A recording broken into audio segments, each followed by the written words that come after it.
Matilda ismli ayol bor edi. U chiroyli va aqlli edi, ammo oddiy oilada tug'ilganidan doim norozi yashardi. Har doim hashamatli hayot, chiroyli liboslar va taqinchoqlarni orzu qilardi. Hayotda unga berilgan oddiy imkoniyatlar hech qachon yetarli emasdek tuyulardi. Eri oddiy xizmatchi bo'lib, u uyga tinchlik va oddiy farovonlik keltirardi. Ammo Matilda doimo boshqacha hayotni xohlardi. Bir kuni eriga katta vazirlik ziyofatiga taklifnoma kelib tushdi. Matilda xursand bo'ldi, ammo tezda norozi bo'lib qo'ydi. "Mening kiyadigan ko'ylagim yo'q, taqinchoqlarim ham yo'q. Men u yerga qanday boraman?" dedi u, ko'zlarida alam bilan.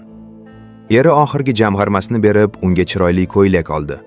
Matilda biroz quvondi, lekin hali ham norozi edi. Chiroyli taqinchoqlar yo'q edi. Shu sababdan u boy dugonasidan qarzga qimmatbaho marjon oldi. Dugonasi uni qarzga berishga rozilik bildirdi va Matilda nihoyat tayyor bo'ldi. Ziyofat kuni Matilda hammadan ko'ra chiroyli edi. Hammaning ko'zlari unga tikildi.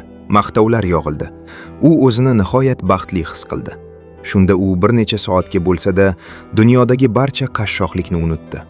Ammo uyga qaytgach, u marjon yo'qolganini payqadi.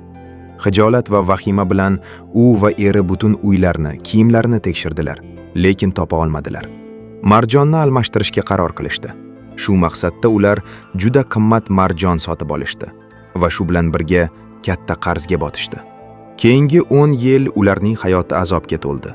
Har kuni og'ir mehnat, qashshoqlik va mashaqqat bilan o'tardi. Matilda qarib ketdi. Uning yuzidagi chiroy va yoshlik yo'qoldi. Har bir kun unga oldingi hayotining qanchalik o'tkir va adolatsiz ekanini eslatardi. Ularning oilasi endi moliyaviy tanglikda yashar edi.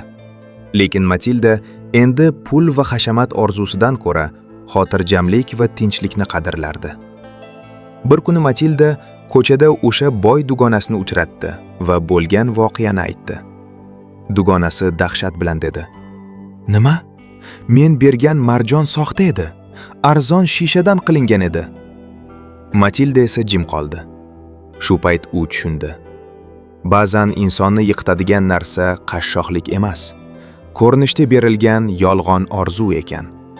Hayotning chinakam boyligi esa ko'p hollarda ruhiy boylik va o'zgarishlarni qadrlashda ekan.